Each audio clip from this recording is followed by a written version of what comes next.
আসসালামু আলাইকুম। আপনারা সবাই কেমন আছেন? আমিও আল্লাহর রহমতে ভালো আছি। আমার ভিডিওটি কাছে কিংবা দূরে, দেশ কিংবা দেশের বাহিরে যারা দেখছেন তাদেরকে অসংখ্য ধন্যবাদ। আজ আমার শাশুড়ি মা ফুল পিঠা বানাবে। অনেকে বলে এই পিঠাগুলা নকশি পিঠা। তো দেখেন মা কিভাবে চালের গুঁড়াটা দলা করে নিচ্ছে। এভাবে তো আমি কোনোদিনও পারবো না, হয়তো বা কোনো এক সময় পারবো। এখন তো কোনোভাবেই আমার হাতে এরকম হবে না। তো মা দেখেন কত সুন্দরভাবে করে নিচ্ছে। এই যে পানিটা ফুটাচ্ছে, এই পানিটা ভালোভাবে ফুটে আসলে তারপরে দলাগুলা দিবে। তো এই যে বলক এসে গিয়েছে, এখন মা একটার পর একটা দিয়ে দিচ্ছে।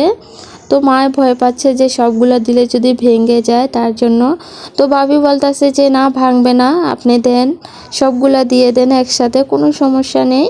আমার ভিডিওটি যদি ইউটিউব চ্যানেল থেকে দেখে থাকেন প্লিজ সাবস্ক্রাইব করে পাশে থাকবেন।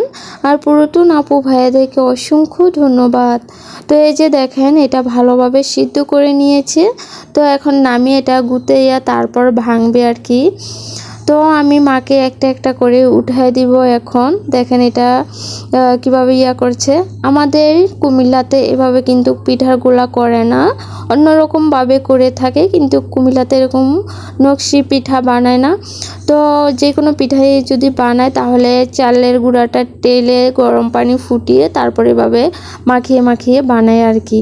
তো এই যে দেখেন পিঠা বানানো হয়ে আসছে। এই নিয়ে একটার পর একটা বানিয়ে দিচ্ছে আর মা পিঠা তেলের ভিতরে ছাড়ছে। এই যে দেখেন কত সুন্দরভাবে ও ফুলটা উঠাচ্ছে। তো ভাবলাম যে আপনাদের মাঝেও শেয়ার করি। নারায়ণগঞ্জ এলাকায় সবাই এই পিঠাটা অনেক পছন্দ করে খায়। আমার কাছে অত ভালো লাগে না এই পিঠাটা, সবাই অনেক পছন্দ করে দেখি খেতে। তো দেখেন কিভাবে বানাচ্ছে ও পিঠাটা। আমি পুটাই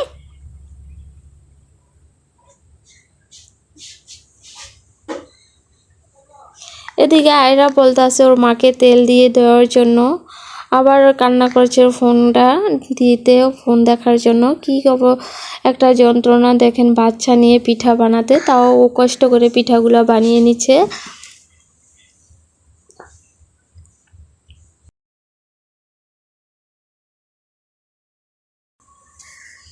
তো এভাবে মা এক চুলার ভিতরে পিঠা বানিয়ে নেয় বাহিরে। তো এবার এই চুলাগুলা বানিয়েছে পিঠা বানানোর জন্য, যেন বাহিরে বসে রান্না করতে পারে। এদিকে জান্নাতি কক্সবাজার থেকে কি একটা শক্ত এই যে মজা এনেছে, এই মজাটা আমিও খাচ্ছি আর আপনাদের মাঝে শেয়ার করছি। আজকের ব্লগ ভিডিওটি আপনাদের কাছে কেমন লেগেছে সবাই কমেন্টের মাধ্যমে জানাবেন। এই যে এক বোল পিঠা ভাজা হয়ে গিয়েছে আর এই কটা রয়েছে কাঁচা। আজকের ভিডিও এই পর্যন্তই। আল্লাহ হাফেজ।